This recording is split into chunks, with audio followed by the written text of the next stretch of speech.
I absolutely hate wasps. I hate them. They ruin barbecues, they ruin pool occasions. The reason why I'm thinking of this, the other day, we were at a pool party and a wasp was flying around my head. And of course I got stung, kind of ruined the day. Finger still hurts. But if you are like me and you absolutely hate wasps, and you should, because they can ruin, again, parties, barbecues, birthdays, anything you want to do outside, you should look for ways in order to get them out of your backyard. If you have fruit trees and if you're not collecting the fruit trees when they fall, wasps will gather around and they will start to sting you.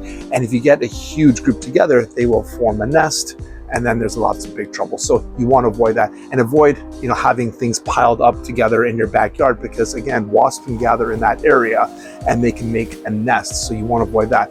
But there are some homemade remedies to get rid of them if this is what's occurring.